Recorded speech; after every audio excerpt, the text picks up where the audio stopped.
This is Tom Fox. Welcome to a very special week on the FCPA Compliance Report. On Monday, August 31st, will be my 500th episode of the FCPA Compliance Report. This week, I've asked 5 of the top compliance commentators around to share with me some of their reflections on what has changed from their perspective over the past 10 years or so in compliance. We begin with Mike Volkov on changes in FCPA enforcement. Matt Kelly visits with us about changes that he has seen from his business journalist hat perspective. Jonathan Armstrong talks about changes in data protection and data privacy. Jay Rosen talks about changes from his unique business development perspective. And finally, Jonathan Marks talks to us about the changes he sees in compliance, mirroring those he saw in internal audit after the passage of Sarbanes-Oxley. On my 500th episode, I'll talk about some of the changes that I've seen and also some of the highlights from podcasting over the past 8 years or so. This is a very special week. I hope you will enjoy it as much as I've enjoyed producing it and bringing it to you. Thanks for being a part of the FCPA Compliance Report, and I hope you will stay with me on the journey to episode 1000. Hello, everyone. Tom Fox back again with another episode leading up to my 500th anniversary show. Today, I'm extraordinarily pleased to have my good friend and colleague, Jonathan Marks, with me. Jonathan is a CPA by professional background and has been in internal audit for long parts of his professional career. So I wanted to maybe get his perspective on compliance from internal audit, internal controls, and the CPA angle. So Jonathan, with that incredibly long-winded introduction, first of all, welcome and thank you for taking part in this celebration with me. Thanks, Tom. Congratulations on 500. So Jonathan, one of the things that I wanted to visit with you about, and I've been intrigued to hear you talk about over the years, is many of the things you see in compliance today and have seen over the past 10 years were struggles, issues, controversies, and things that you dealt with in the internal audit profession. I would say largely after Enron and Sarbanes-Oxley, but you might take it a little bit further back than that. So with that, maybe you could tell us a little bit about the development of your profession and how you saw that mirrored in the compliance world. Yeah, no, Tom, it's a great subject. I can recall going back to 1988, doing audits and working with the internal auditors, and they were, not highly regarded individuals at that time. Some of the projects that they did, were not what I would call critical to the operations of the organization. They were more just sort of thoughts that maybe the audit committee had or the board had, and didn't really provide a lot of punch. And even if the internal audit group did, or the internal auditor, a lot of internal audit groups way back when consisted of one individual, much like compliance today. Even if they wrote something impactful, it wasn't really taken in the right vein. And so a lot of times, those critical issues that were brought up were not really looked at or treated the way they probably should have been. And so, I'm recalling some of my engagements where there was only one internal auditor, and I'm thinking about today where there really is one chief compliance officer and not a staff of any. So that, there's certainly a parallel there. As you kind of walk through history and you look at, they say that Fiducia 112 was the forerunner to Sarbanes-Oxley. I tend to think that a lot of the things that we're dealing with today with regards to FCPA, FCPA, the enactment of the FCPA rules and regs back in, was it 1977? I think you can go back to that, not Fiducia 112. But I think it's a slow progression over time. I think, you had the Foreign Corrupt Practices Act, that came into play, which really talked about internal controls. And then you had all the failures, and then you had Sarbanes-Oxley, and then you have sort of the uplift of internal audit, right? Internal audit really, until that time, really didn't have a lift. And so anyone who had a CPA attached to the end of their name now found themselves in chief audit executive jobs. some qualified, some not so qualified. I don't know that really exists today with compliance, but that's a topic for another day. So I look at where internal audit, sort of the way internal audit became, into being, which was in 2002 when Sarbanes-Oxley was enacted, and then went into effect in 2004. And I look at what happened there, with internal controls over financial reporting, and then a really big push to take a look at policies and procedures, because a lot of the policies and procedures we were looking at, even when we were implementing Sarbanes-Oxley, you go back and you look and say, you look at the bottom, it says, written in 1977, written in 1984. It was kind of interesting that really nobody paid attention to that. And, quite candidly, when I started in public accounting in the late 80s, shortly after that, there was a shift away from what I'll call more of the process piece of auditing and more towards a focus on the balance sheet. And so, when I started, we were flow charting processes, procure to pay, quote to cash, things of that nature. At some point that went away. And then we had all these failures, and then we came back to it because, when we were documenting those processes, we were looking at internal controls. So when Sarbanes came into play and internal audit really got this uplift, all of a sudden now internal controls play sort of a key part of everything that's going on. Take a couple of steps forward here. Then all of a sudden you have, the financial crisis in, late 2008, 2009, when all of that stuff happened, and you look at, why that failed, and all of a sudden everyone's talking about compliance. And so, I don't know whether that was sort of the defining moment, but up until that point, you look around and there were compliance officers, or there were chief ethics and compliance officers, or ethics officers, or integrity officers, or, things of that nature, or any combination of all of those. But I don't think really until 2010, 2011, did you really see the progression of the chief compliance officer. And again, I think they suffered, compliance has suffered from some of the same things that internal audit suffered from. We already talked about sort of a department of one, so now you look at where we are today and you see the evaluation of corporate compliance programs come out, and they talk about, are you adequately resourced? Well, resources is more than money. It also means, do you have the right people on your staff in order to execute the plan that you put in place, in order to basically ensure that you have an organization that practices, ethics and lives on integrity. You look at some of the things that plagued internal audit. For example, at one point you wrote an internal audit report and you didn't get management's feedback. You just kind of issued the report.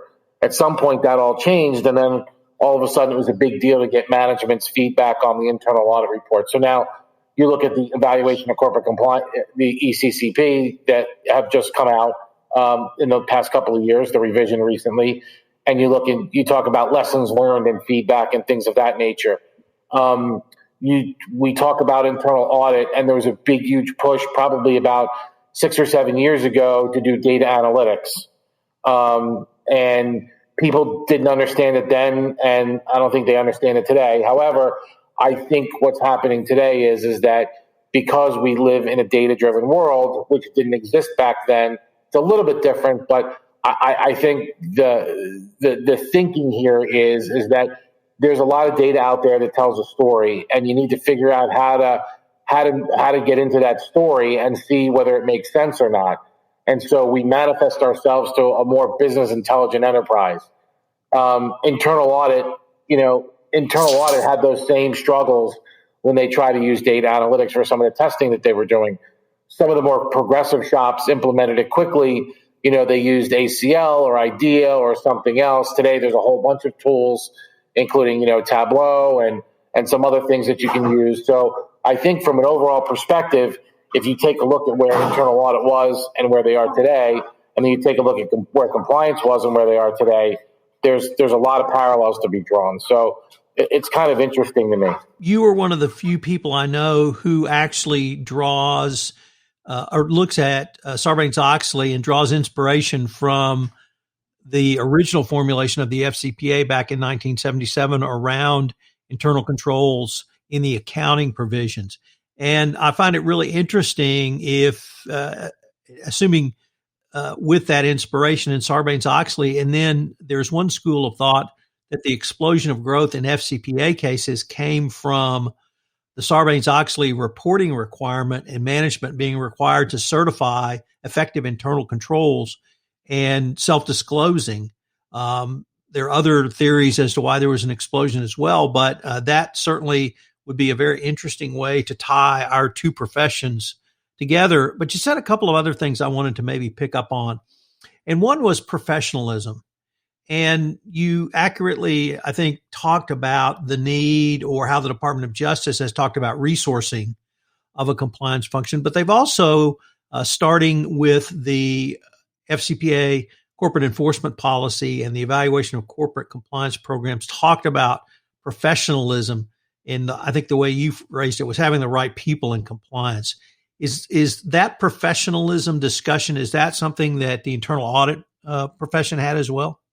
Yeah, Tom, that's a great point. There was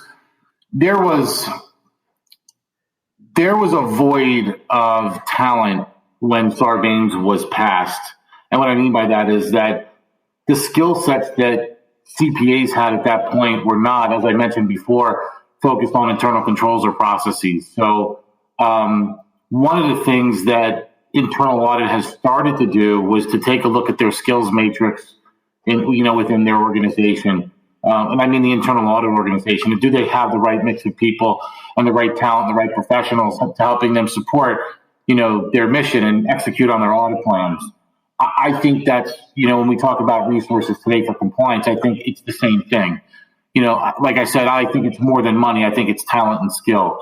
And so, you have a compliance department that is, and I'm not bashing lawyers, but you have a compliance department that's riddled with lawyers that are not trained in accounting or internal controls or process documentation or other things.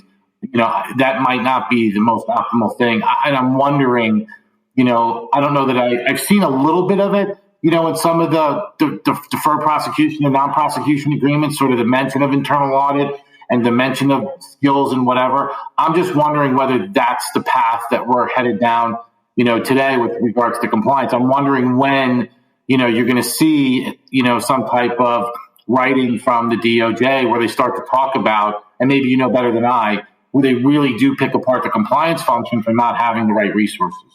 So let me ask you about COSO and the COSO framework for internal controls. And I read that in 2014, shortly before it became effective. And it was a true aha moment for me. The first thing I said is, who wrote this? Where did this come from? This is compliance. I mean, this is a best practices compliance program.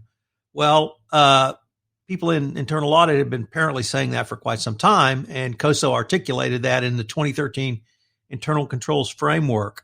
I was as guilty, you're absolutely right, as any other lawyer up until that time, when someone like you would come to me in compliance with the general counsel's office and say, look, I want to talk about internal controls. I'd go, what? Stop. Sorry. I'm a lawyer.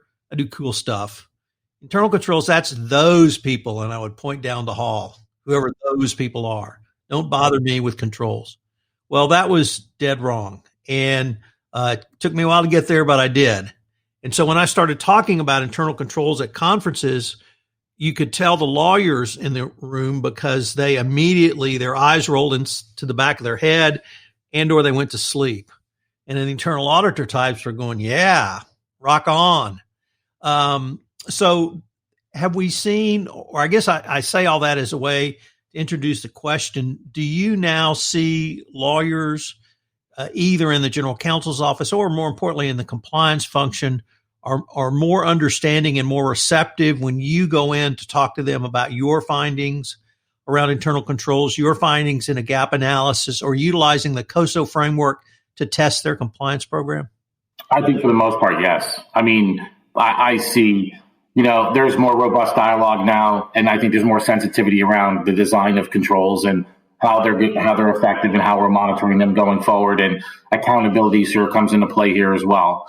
And so those conversations, and I think it goes back to, again, if you take a look at the manifestation of the compliance function over the years, we draw, you have organizations where you have internal audit, you have compliance, and you have the general counsel's office, and they operate in a silo, and they really don't communicate and collaborate all that well. And those are the ones that I think are in first, rude awakenings, or those are the ones that have problems. The better organizations are the ones where, you have people that are in the general counsel's office and people in compliance and people in internal audit working together, collaborating in a harmonistic type fashion, where they're talking about risks. They're talking about legal risks. They're talking about operational risks. They're talking about the strategy that needs to be employed in order to get them to where they are. They talk about roadblocks and obstacles. And once those conversations start to happen, I think good things come from that. For example, we talk about training and how important training is, and what do we really train on, and so and what does management really know to be effective? Because compliance is not the compliance function's responsibility; it's everyone's responsibility. And internal controls don't rest with internal audit; it's really management's responsibility. So again, how do we get to the business to make it more effective? And I think by communicating and collaborating and having those robust conversations around internal controls, which I think are happening more and more and more, I think that's great. And, I see a remarkable change in my discussions with organizations and their GCs and their chief compliance officers today than I did 5 years ago. Jonathan, one of the things I've heard you talk about over the past maybe couple of years, but with increasing frequency, is true enterprise risk management from the internal audit, internal control perspective. Mm-hmm. Indeed, you've written about that very recently. Are those discussions, are you able to have those same discussions with the compliance function, or would that be perhaps the next step from your perspective? No, and I think if you go back to COSO really said it's, and I'm sort of paraphrasing here a little bit, but COSO talked about the enterprise and the extended enterprise, or people outside the organization. I think we look at why organizations or businesses get themselves in trouble today.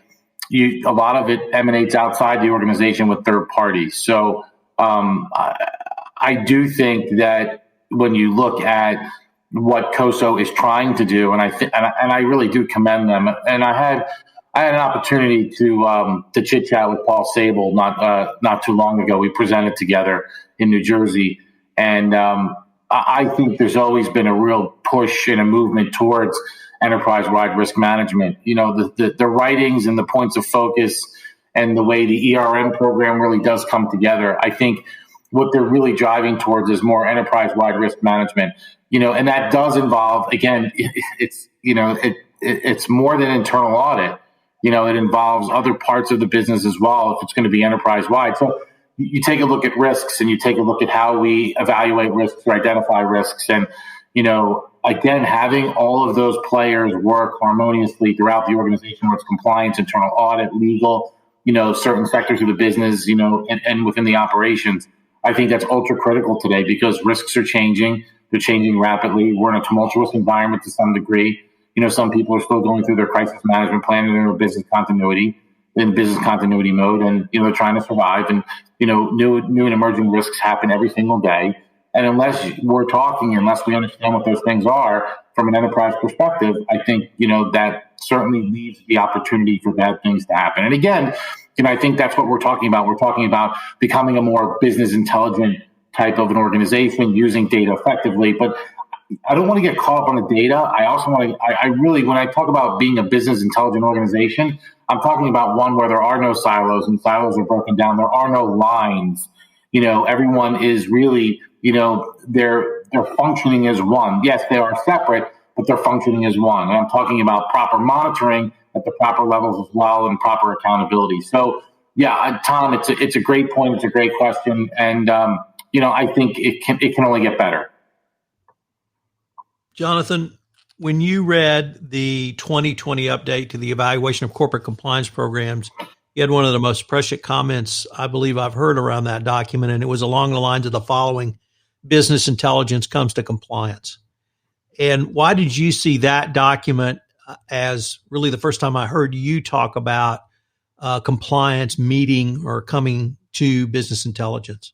I looked at what compliance, what the roles and the mission of compliance should be, and what a good compliance program. You talk about the hallmarks of compliance, and what should be in a good compliance program. And you look at all the things that are happening within a company, and I thought, sort of the aha moment for me is that there's so much information out there that if you can wrap your arms around just a small part of that and kind of be ahead of or reduce let's just say the imperfect nature of data and use that to make the program better, then I think you become more of a business intelligent organization. Accountants have always been dubbed as historians, and I think in today's day and age, there's some real-time data monitoring that's happening now that's going on. But I think the time period from when transactions happen and they get looked at and monitored, I think it's going to decrease over time. And I think by having that information and using that information effectively, I think it's only going to make for a more enterprise resilient organization going forward. And the resiliency is going to come from business intelligence. It's the same as, you and I love baseball. It's the same as, managing a baseball game to me sometimes, or managing a series. You know who's hot, who's not. You're looking at statistics, from past, and it's taking and synthesizing sometimes that data, and acting accordingly. If your number 7 hitter can't hit a curveball and you're in the ninth inning and there's two men on, odds are you're going to pitch hit for that individual. If in fact the pitcher's throwing curves. I think we just need to become smarter, and we need to work more together. There are too many sharp elbows in corporate America these days to really, and I think that's going away, but I think there were too many sharp elbows in corporate America saying, I own compliance, I own internal audit, I own the legal function. I don't think that can happen. I think if we're not data driven and using data as a weapon in order to ensure that, people are operating, with the utmost integrity, and you're not putting the business at risk, I sort of question, what we're really doing and what our real focus is, at least from a value perspective. If we're supposed to protect and add value to a company, if we're not doing that, I think we're missing the mark. Jonathan, unfortunately, we are near the end of our time for this podcast, but I wanted to thank you for taking the time to visit with me, helping me celebrate this. Jonathan and I we actually met through social media many years ago and started corresponding based upon articles and blogs we were writing. So you can garner some very good friends through social media, and I'm fortunate to call you a very good friend. So thanks for your friendship all these years, and I look forward to maybe having you back for my 1,000th episode anniversary. I'll be here. Thank you. Much success, Tom. This is Tom Fox again. I'd like to thank you for listening to this episode of the FCPA Compliance Report. I hope you've enjoyed this entire week of top commentators reflecting back over some of the key changes they've seen in the FCPA, its enforcement, compliance, purchases of compliance services and products, and laws from outside the United States which have impacted compliance. It's been a ton of fun bringing these episodes to you. I hope you will join me Monday, August 31st, for my 500th anniversary episode. Hopefully you will enjoy it, and you will find it as special as it has been for me in producing it. This special series on the lead up to my 500th anniversary episode of the FCPA Compliance Report has been a special production of the Compliance Podcast Network. The FCPA Compliance Report is available on C-Suite Radio, Spotify, iTunes, iHeartRadio, and a plethora of other great platforms. So I hope you will check us out. Also check out many of the other podcasts on the Compliance Podcast Network. I know you will enjoy them as well. Thanks for listening, and I hope you will check out the 500th anniversary episode.